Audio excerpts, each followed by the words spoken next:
मंडळी, ज्या माणसानं देशाला पहिलं ऑलिम्पिक पदक जिंकून दिलं, त्यांना ना पद्मश्री मिळाला ना खेलरत्न पुरस्कार भेटला.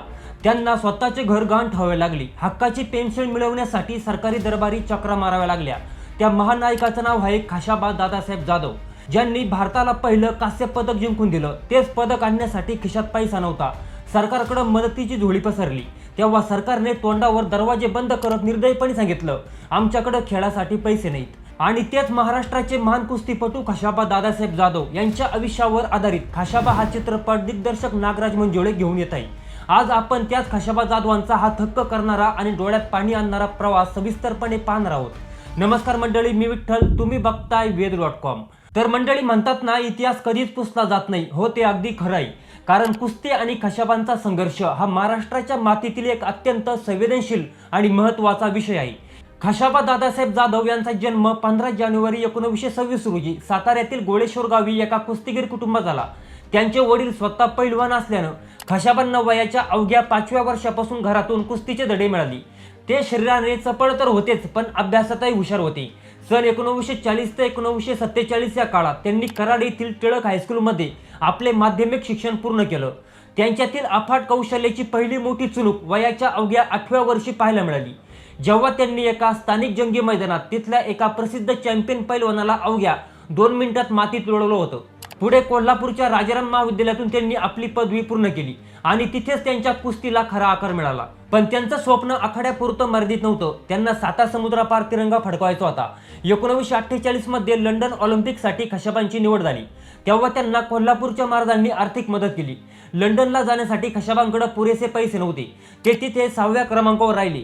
ऑलिम्पिकच्या मैदानात या क्रमांकापर्यंत पोहोचणारे ते संपूर्ण भारत देशातील एकमेव खेळाडू बनले. परंतु या 6व्या क्रमांकावर खाशाबा समाधानी नव्हते. त्यांना कळून चुकलं होतं की भारतीय कुस्ती आणि आंतरराष्ट्रीय कुस्ती यात जमीन आसमानचा फरक आहे. आपण खेळतो ती मातीतील कुस्ती, पण जगात खेळली जाते ती मॅटवरची कुस्ती. लंडनहून परत आल्यावर त्यांनी ठरवलं, पुढच्या वेळी आपण पदक घेऊनच येणार. त्यामुळे त्यांनी पुढील 1952च्या हेलसिंकी ऑलिम्पिकसाठी बँटमवेट गटात उतरण्याचा निर्णय घेतला. परंतु हेलसिंकी ऑलिम्पिकचा मार्ग सोपा नव्हता. ऑलिम्पिक कार्यकारी मंडळातील अंतर्गत राजकारणामुळे मद्रास येथे झालेल्या राष्ट्रीय निवड प्रक्रियेत त्यांना मुद्दाम एक मार्क कमी देऊन ऑलिम्पिक संघातून डावलण्यात आले होते. पण खाशाबांनी पुन्हा दुसऱ्या निवड चाचणीत दिग्गज पैलवानांना हरवून आपलं स्थान निश्चित केलं होतं. पण आता पुढे खरा अडथळा खेळाचा नव्हता, तर पैशांचा होता. हेलसिंकीला जाण्यासाठी त्या काळी हजारो रुपये लागणार होते. कुटुंबाची पळापळ सुरू झाली.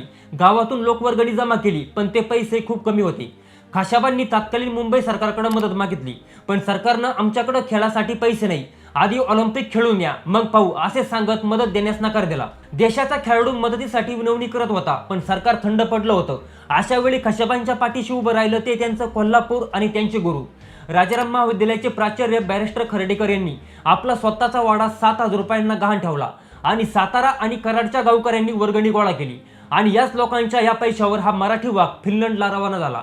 एका बाजूला जगातील खेळाडू हाय प्रोटीन डाएट घेत होते आणि दुसरीकडे भारताचा हा ठाण्या वाघ आपल्या मायभूमीची चटणी भाकर खाऊन आखाड्यात तळ ठोकत होता. हेलसिंकी ऑलिम्पिकमध्ये जगातील विविध देशांचे 24 दिग्गज स्पर्धक उतरले होते. खाशाबांनी आपल्या अद्भुत गावाच्या जोरावर मेक्सिको, जर्मनी आणि कॅनडाच्या मल्लांना एकामागून एक पराभूत करत थेट सेमीफायनलपर्यंत मजल मारली. पण 23 जुलै 1952 रोजी खाशाबांना एकाच दिवशी 2 सर्वात मोठ्या कुस्त्या खेळायच्या होत्या. चौथी कुस्ती ही रशियन मल्लाशी होती. हा जगातील सर्वात घातक मल्लापैकी एक होता. रशियन मल्लाशी खाशाबांची जेव्हा कुस्ती सुरू झाली, तेव्हा तो खाशाबांना अक्षरशः चिरडण्याचा प्रयत्न करत होता. कुस्ती सुरू असतानाच खाशाबांना रक्ताच्या उलट्या झाल्या, पण रक्ताच्या उलट्या होऊनही साताऱ्याच्या या वाघानं हार मानली नाही. खाशाबांनी रशियन मल्लाचे सर्व डावपेच उलथून लावले आणि त्याला पराभवाची धूळ चारली. हा विजय साधा नव्हता.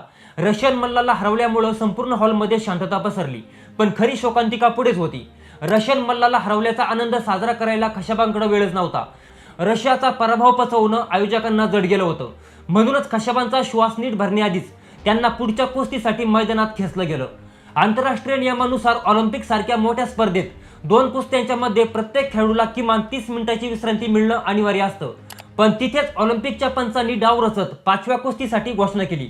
खाशाबांना विश्रांती दिलीच नाही. त्यांनी पंचाकडे धाव घेतली. अंगातील थकवा ओरडून सांगत होता की मला वेळ हवाय, पण पंचांनी ती मागणी फेटाळून लावली. विशेष म्हणजे तिथे भारताचा एखादा अधिकारी असता तर त्याने घड्याळ दाखवून अधिकृतपणे आमच्या खेळाडूला अजून 30 मिनिटं झाली नाही, आम्ही मॅटवर उतरणार नाही असा आक्षेप नोंदवला असता. पण दुर्दैवानं त्यावेळी मॅचच्या बाजूला भारताचा एकही अधिकारी उपस्थित नव्हता. पण कशाबा तिथे अनाथ असल्यासारखे उभे होते. शेवटी एका बाजूला जपानचा तो शोआची इशी, तो तासनतास विश्रांती घेऊन अंगाला तेल लावून फ्रेश होऊन आखाड्यात उभा होता. पण दुसऱ्या बाजूला आपला हा मराठी वाघ, ज्याच्या अंगातील त्राण रशियन मल्लाने शोषून घेतला होता. नाव पुकारल्यामुळं मॅटवर न गेल्यास डिस्क्वालिफाय दिला जाईल या भीतीनं प्रचंड घाम फुटलेला असतानाही आणि शरीर पूर्णपणे थकलेले असतानाही ते धावत 5व्या कुस्तीसाठी मॅटवर उतरले. त्या थकलेल्या अवस्थेतही खशाबांनी जपानी मल्लाला सलग 15 मिनिट झुंजवलं. शरीरात त्राण नसतानाही केवळ मानसिक बळावर देशासाठी खशाबा लढत राहिली. पण एवढा मोठा संघर्ष करूनही शेवटी खशाबा ती 5वी कुस्ती हरली. पण ती कुस्ती खशाबांनी नाही तर त्या अन्यायी नियमाने हरले होते. जर त्या दिवशी एखादा खंबीर भारतीय अधिकारी पंचांशी भांडला असता तर खशाबांना ती विश्रांती नक्कीच भेटली असती आणि आज भारताच्या नावावर कांस्य नाही तर सुवर्ण पदक असतं. मंडळी, हेल्सिंकीमध्ये तिरंगा फडकवून खशाबा जेव्हा मायदेशी परतले तेव्हा सरकारी पातळीवर अत्यंत अपमानास्पद वागणूक मिळाली. ज्यावेळी त्यांना पंतप्रधान किंवा राष्ट्रपतींच्या भेटीसाठी नेण्यात आलं तेव्हा असं म्हटलं जातं की काही अधिकाऱ्यांनी त्यांना साधी बसण्याची जागाही दिली नाही. त्यांना विचारलं गेलं फक्त कांस्य पदक सुवर्ण का नाही मिळालं. तेव्हा खशाबांनी शांतपणे आपली बॅग उचलली आणि ते रेल्वेने कराडच्या दिशेने निघाली. तो दिवस आजही कराडच्या इतिहासात सुवर्ण अक्षरांनी लिहिला गेलाय. खशाबांची रेल्वे जशी कराड स्टेशनवर थांबली तसा संपूर्ण परिसर खशाबा जाधव की जय या घोषणांनी दणाणून गेला. आपल्या या लाडक्या पैलवानासाठी कराड आणि आसपासच्या गावकऱ्यांनी चक्क 100हून अधिक सजवलेल्या बैलगाड्या आणल्या होत्या. जेव्हा खशाबा पदक जिंकून भारतात आली तेव्हा ते सर्वात आधी कोल्हापुरात आपल्या गुरूंना म्हणजे प्राचार्य बॅरिस्टर खर्डेकरांना भेटायला गेली. खर्डेकरांनी खशाबांसाठी आपलं घर गहाण ठेवलं होतं. खशाबांनी जेव्हा आपलं ऑलिम्पिक पदक त्यांच्या हातावर ठेवलं तेव्हा त्या गुरूंच्या डोळ्यातून आनंद अश्रू वाहू लागली. खर्डेकर म्हणाली, खशाबा माझं घर गेलं तरी चालेल, पण या पदकानं माझ्या देशाची शान वाढवली, यातच माझं सर्वस्व आलं. पण ज्या खशाबांनी जगावर घाव घातला त्यांच्याच नशिबी भारतानं काय दिलं. 1952ला मेडल जिंकलं पण नोकरीसाठी तब्बल 4 वर्षे वाट पाहावी लागली. पण जेव्हा 1983 मध्ये खशाबा निवृत्त झाली तेव्हा खशाबांना शेवटच्या काळात आपल्या हक्काच्या पेन्शनसाठी सरकारी ऑफिसमध्ये चपला झिजवायला लागल्या.